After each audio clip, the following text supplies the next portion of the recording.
Joining us to provide some insight, David Horowitz, the founder and CEO of the David Horowitz Freedom Center and the author of Take No Prisoners, The Battle Plan for Defeating the Left. David, it's good to have you back here on America's Forum. Thank you, JD.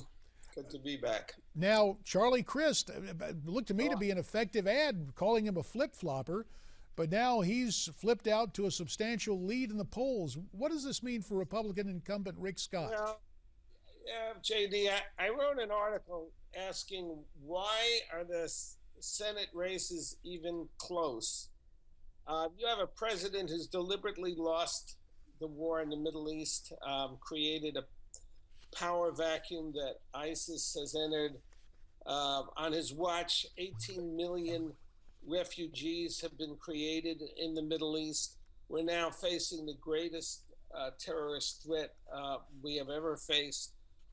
He's ruined the economy so that we have, 93 million people sitting on the sidelines, 47 million people on food stamps.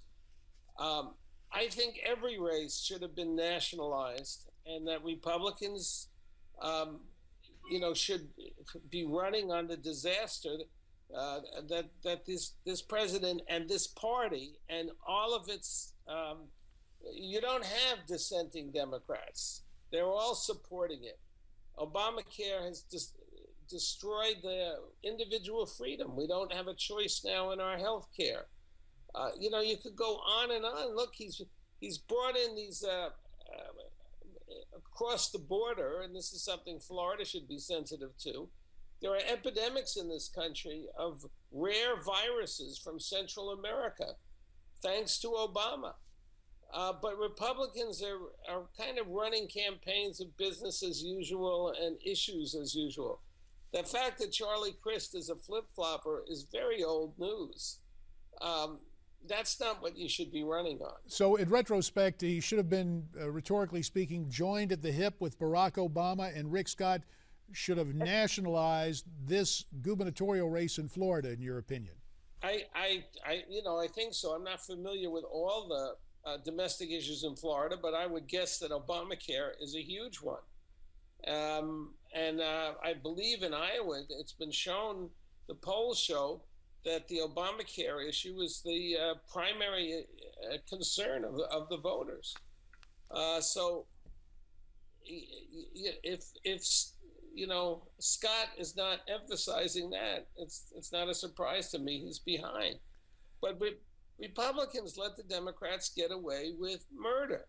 When the Democrats run, they're accusing Republicans of being anti-women, being anti-minority. Actually, they're running ads saying the Klan is going to come back to power. Of course, the Klan was largely a Democratic organization. They were Democrats. But the Democrats are very good at political combat, and Republicans are really bad at it.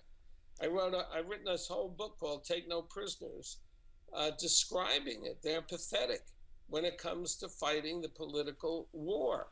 They don't see it as a war.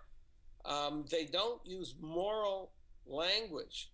Every attack the Democrats make is a moral attack on Republicans. You're anti-women, you're anti-poor, you're anti-black, you're selfish, you're uncaring. These are all moral judgments. Where are the moral judgments by Republicans against Democrats? And yet Democrats, they are the racist party. There's a lynch mob in Ferguson. It's been going on for months now to try to hang this policeman. And if they can't hang him, then they're going to destroy the town. And the Democratic Party is solidly behind this. Eric Holder is leading the charge there. Barack Obama appears, he speaks to Al Sharpton's national network. David, I'm going to have to step in. David, I got to step in right now. We're going to continue our conversation, talk more about how to effectively deal